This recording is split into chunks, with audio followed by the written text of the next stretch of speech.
Bonjour et bienvenue dans les rencontres artistiques d'Omni. Aujourd'hui, je reçois Idika Kristova. Bonjour Idika. Bonjour Stéphanie. Alors Idika, est-ce que vous pouvez vous présenter en quelques mots? Oui, combien? Trois? Il faut que je sache plus précisément. Ouais, je suis, enfin, en trois mots, ça aurait pu être drôle. Donc, j'aurais dit microcosme, dessin et réflexion. Ah bah, c'est intéressant, alors expliquez-moi.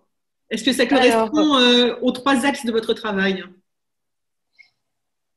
pas nécessairement, mais ça correspond au champ de recherche. Donc, mon médium principal est le dessin.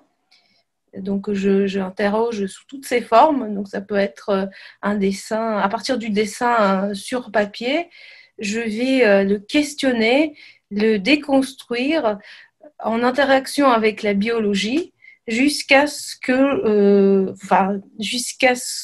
je pourrais obtenir ce que j'appelle un dessin vivant, c'est-à-dire un dessin réalisé par des micro-organismes.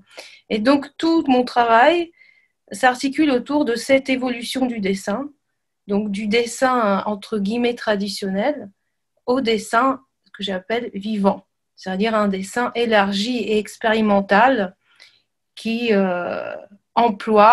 qui fait travailler des organismes vivants. Alors, est-ce que vous avez des formations scientifiques? Ah non, alors pas à la base, mais ma mère est chimiste et donc elle m'a inculqué des notions de biologie déjà très tôt, mais je me suis intéressée très tardivement, enfin relativement tardivement à la science. Donc, ça fait 6 ans que j'explore ce champ de la biologie et c'est surtout le lien entre le dessin et la biologie qui a créé véritablement ma démarche. Pourtant, Qui vous avez continue à déclaré évoluer. dans le premier numéro d'Omni qui est consacré au dessin que, en fait, vous aviez eu une sorte de révélation lorsque vous avez regardé dans un microscope. Oui, Vous êtes fasciné par l'infiniment petit. exactement, parce qu'en réalité, il me permet de voir le ciel et l'univers infini. Donc, ce qu'on peut trouver, par exemple, dans une seule goutte d'eau, tout ce bouillonnement de vie qui peut se trouver dans une seule goutte d'eau naturelle m'a fasciné, mais cela avait fasciné à l'époque les premiers scientifiques qui avaient observé au microscope l'eau notamment et d'autres matières vivantes et de découvrir toutes ces formes de vie finalement parallèles aux nôtres et qui évoluent à l'intérieur de notre corps et en même temps à l'extérieur et qui se maintient en équilibre. Bah, le sujet est quand même très d'actualité depuis un certain moment tout à fait d'actualité, mais je ne m'attendais pas du tout. Quand j'ai commencé à m'intéresser au microcosme, tout le monde s'étonnait parce que ce n'était pas un sujet vraiment par rapport à l'art très répandu. Aujourd'hui, on parle tous les jours de virus, c'est peut-être pas pour les bonnes raisons, mais néanmoins, ça montre bien l'importance de ce monde-là qui évolue en même temps au monde macroscopique et qui est en lien permanent. Donc, ce qui m'intéresse, c'est le lien. Et le dessin, justement, permet de montrer ce lien autrement que l'outil scientifique. Parce que comme il porte en soi une subjectivité et il porte en soi l'empreinte de l'émotion humaine, mais aussi de la réflexion. Donc, je ne dissocie pas du tout la réflexion de l'émotion ni des autres aspects de l'existence humaine. Donc, le dessin porte tout ça en lui et questionne sans arrêt ces liens entre microcosme et macrocosme, forme microscopique et forme macroscopique. Il y a une correspondance évidemment rétinienne évidente. Par exemple, on peut voir dans les yeux de certains animaux, on peut voir toute la galaxie. Euh, et, mais au-delà de ces correspondances purement visuelles, il y a peut-être aussi d'autres liens plus profonds. Ça a été notamment l'intuition des alchimistes. Mais en tout cas, le dessin s'empare de cette question du lien pour créer des mondes à la fois qui sont qui ne relèvent ni du microcosme ni du macrocosme, mais justement de l'interaction entre les deux. Alors, je l'ai dit auparavant, vous avez participé donc au premier numéro d'Omni. Que pensez-vous du concept d'objets médias non identifiés?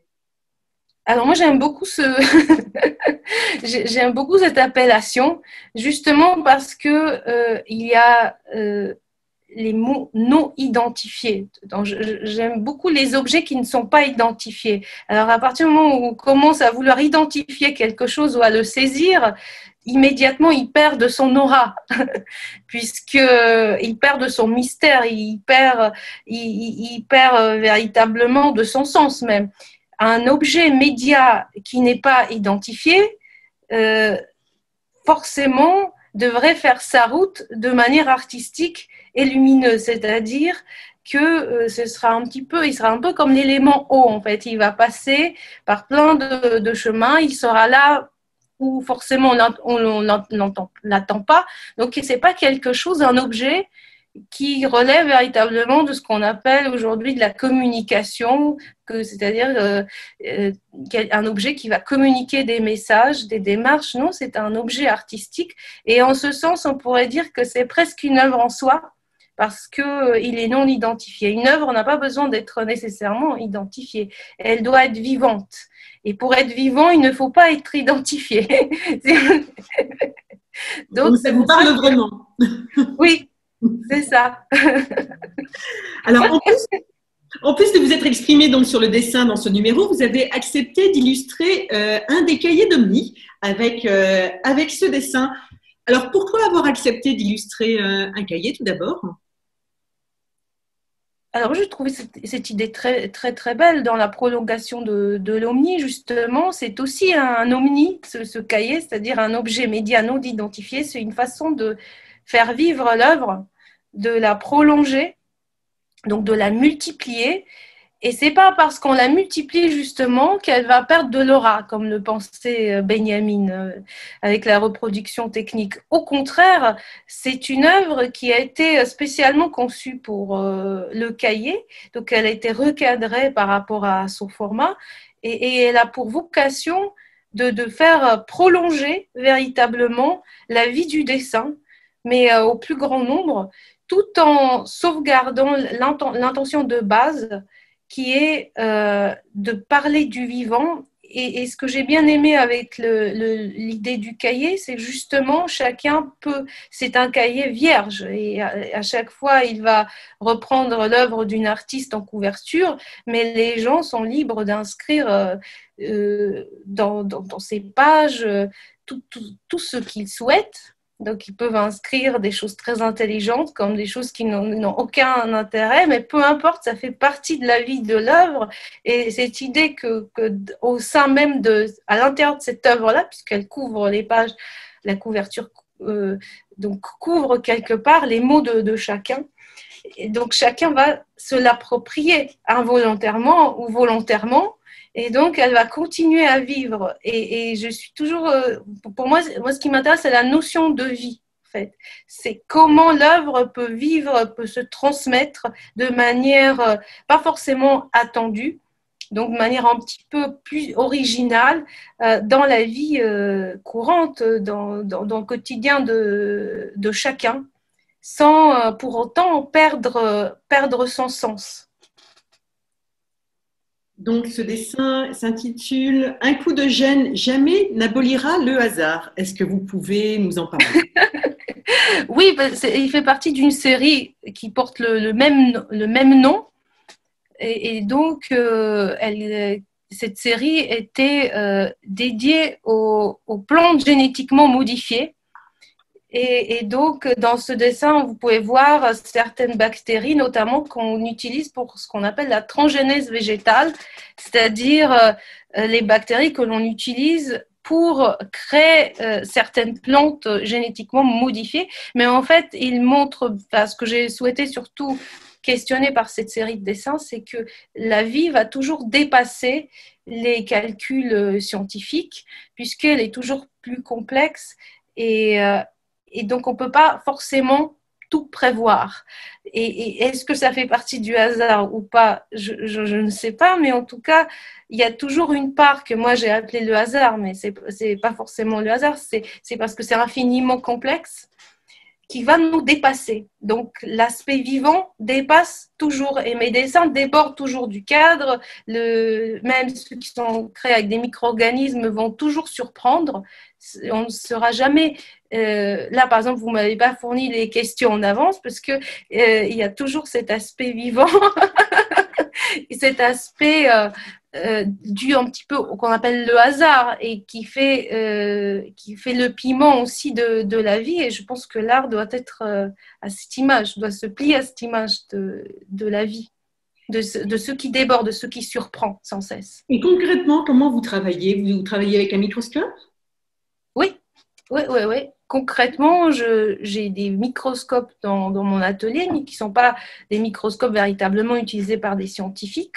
Mais par ailleurs, je visite des laboratoires, donc je travaille avec des biologistes et je vis des sciences. Je dis que je vis parce que c'est vraiment un vécu, une expérience de rêverie, parce que pour moi, le microscope est un instrument de rêverie. Donc, j'observe différents éléments, par exemple l'eau, les racines d'un arbre, ça peut être toutes sortes d'éléments naturels. Et à partir de ces observations, je vais réaliser des dessins. Donc, c'est toujours en collaboration avec un scientifique qui va commenter en temps réel ce qu'on est en train d'observer. Donc, c'est un... Oui. Et est-ce qu'on peut dire de vous que vous êtes une artiste engagée? Alors, je suis engagée dans la vie.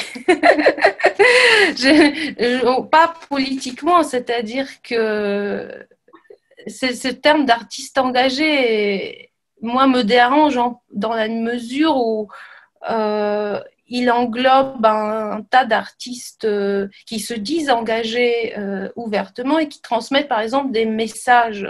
Mais pour moi, une œuvre n'a pas forcément pour vocation de transmettre des messages politiques, puisque là, la sociologie peut très bien le faire, ou ou le travail de journaliste.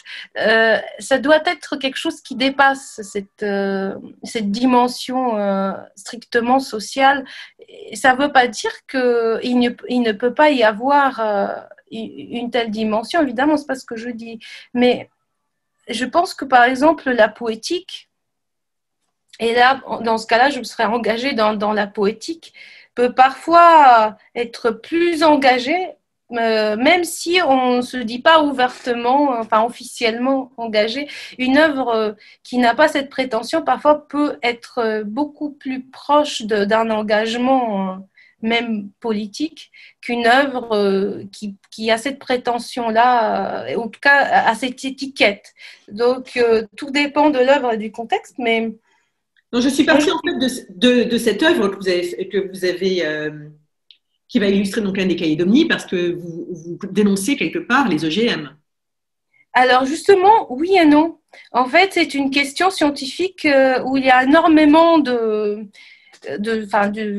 il n'y a pas de consensus sur cette question parmi les scientifiques. Donc certains sont. C'est une question très complexe d'un point de vue scientifique et donc moi je n'ai pas les connaissances pour.